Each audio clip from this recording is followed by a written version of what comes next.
Bismillahirrahmanirrahim. Editorial Kabar Silkah edisi perdana Jumat 1 Oktober 2021 dengan tema pinjaman itu sifatnya sosial, bukan mencari profit.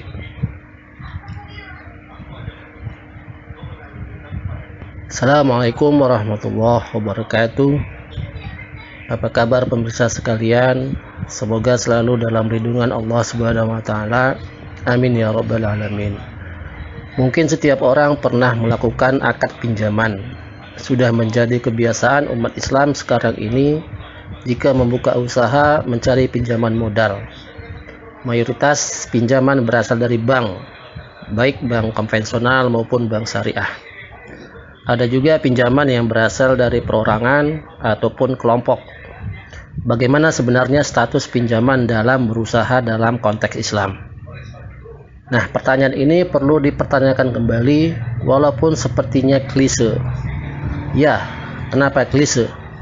Jawabannya perlu menumbuhkan pemahaman kembali dengan kesadaran utuh.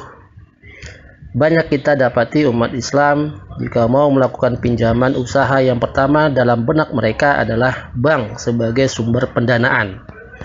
Padahal kita tahu bank konvensional dalam memberikan pinjaman menggunakan skema bunga alias riba. Namanya bunga mestinya harum, tapi faktanya busuk. Bagaimana dengan pinjaman dana dari bank syariah yang skemanya katanya bagi hasil? Untuk menjawab itu, kita perlu membuka kembali atau setidaknya mengkaji ulang bagaimana status pinjaman yang peruntukannya untuk usaha.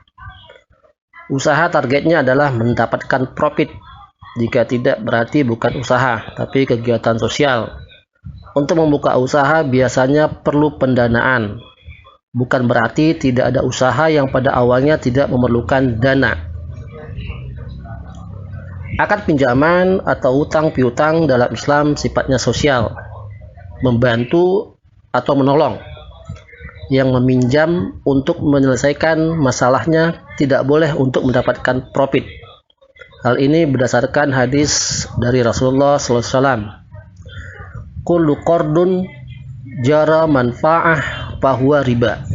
Setiap pinjaman hutang piutang yang mengambil keuntungan atau manfaat adalah riba. Hadis riwayat Al-Baihaqi dalam Sunan Al-Kubra. Hukum asal hutang piutang adalah sosial, tolong menolong, bukan mencari profit bisnis. Kondisi meminjam atau berhutang diperbolehkan dalam hal-hal khusus tertentu saja, seperti untuk menyambung hidup karena tidak ada makanan atau kondisi darurat. Jadi sama sekali bukan untuk mendapatkan profit keuntungan. Jadi apa yang seharusnya dilakukan adalah memahami dulu akad pinjaman, bukan akad yang bersifat komersial, tapi akad tolong-menolong atau akad tabaruah yang bersifat sosial. Pemahaman seperti inilah yang jarang kita temukan. Mungkin karena tidak tahu atau kurang mencari. Tapi faktanya yang terjadi di tengah-tengah umat Islam, mereka memahami solusi untuk mendapatkan pendanaan adalah dari akad pinjaman. Pemikiran seperti inilah yang harus diubah total.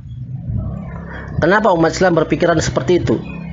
Karena memang sejak dini umat Islam sudah dibentuk pemikirannya mulai dari bangku sekolah dasar hingga bangku perkuliahan. Untuk mendapatkan modal usaha adalah solusinya adalah melalui pinjaman bank atau dari individu maupun kelompok. Inilah hasil dari pendidikan sekuler dengan sistem ekonomi kapitalis yang diterapkan kepada umat Islam sekarang ini. Sehingga mereka berpikiran pinjaman adalah solusi untuk permodalan. Padahal skema pinjaman yang ada sekarang ini jelas merupakan praktek riba. Sekali lagi adalah praktek riba yang jelas-jelas haram. Kita juga perlu mengkritisi akad pinjaman yang dilakukan oleh bank-bank syariah. Apakah benar-benar mengikuti hukum Islam atau hanya sekedar label saja? Akibat pemahaman seperti ini, umat jauh dari pemahaman bagaimana yang seharusnya sesuai dengan Islam. Bukan kebiasaan yang selama ini diterapkan yang dianggap sebagai sebuah pembenaran. Semoga editorial Kabar Silkah edisi perdana ini membantu memperbaiki pemahaman umat. Insya Allah. Semoga bermanfaat. Sampai jumpa di editorial berikutnya. Terima kasih. Wassalamualaikum warahmatullahi wabarakatuh.